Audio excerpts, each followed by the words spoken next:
Comment le poker est-il devenu un phénomène de société mondiale?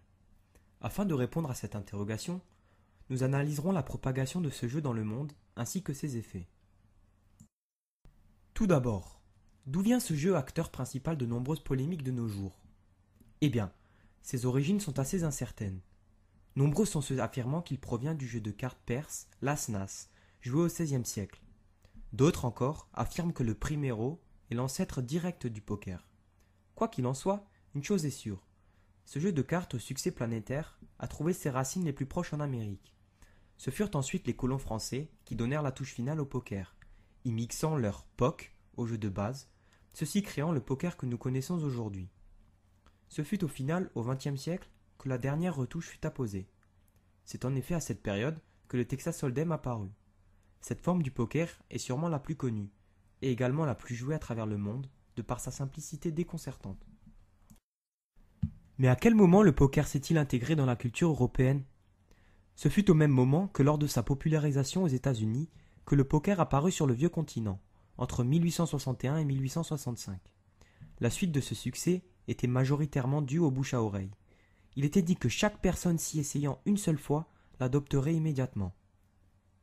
Voici une carte représentative des tables de jeu et autres casinos proposant de s'adonner aux joies du poker en France. Cette carte date de 2007. Nous constatons que ces points de rencontre, ainsi que leur emplacement, se font à des endroits à forte densité de population, ou encore dans les zones touristiques. Voici maintenant la même carte qu'auparavant, cette fois-ci datant de 2009. Nous pouvons observer une augmentation flagrante de ces lieux de débauche et de distraction.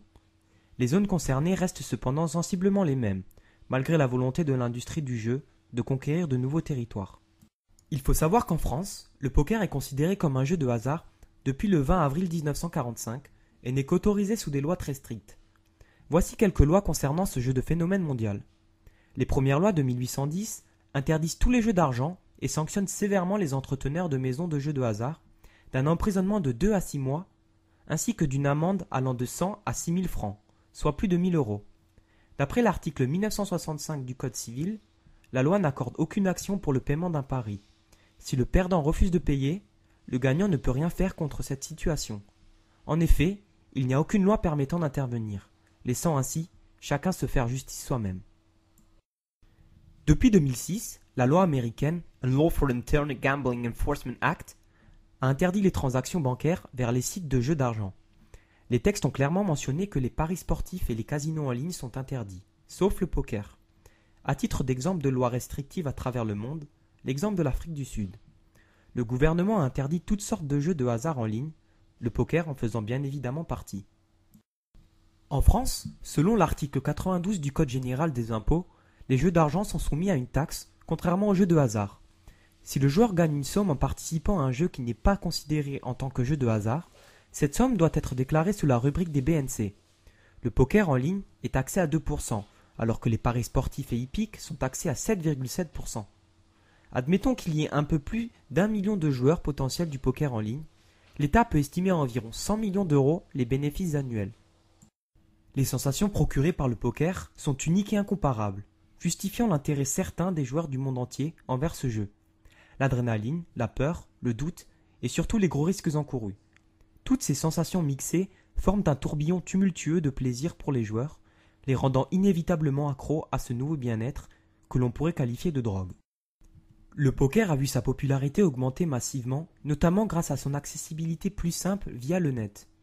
Tout le monde y a accès et peut parier de l'argent réel ou bien fictif. Cette accessibilité hors du commun attire cependant d'autres personnes. Les mineurs en sont les premières victimes. Ainsi, découvrir les joies du poker peut être fait avant la majorité, impliquant un risque de dépendance beaucoup plus conséquent et se déclarant plus tôt. Les anciens accros de poker, dans les casinos, sont également de grosses victimes du jeu en ligne, s'endettant ainsi beaucoup plus facilement, et jouant sans limite dès que leurs pulsions ont besoin d'être assouvies. Isolement, dette en bois sont des phénomènes récurrents sur les sites, donnant un aspect pour le moins péjoratif. Al Cap est une association aidant les joueurs à jouer à un poker sain, sans mise d'argent.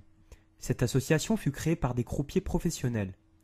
Ainsi, des joueurs peuvent s'adonner au plaisir du jeu sans s'endetter et à leur guise.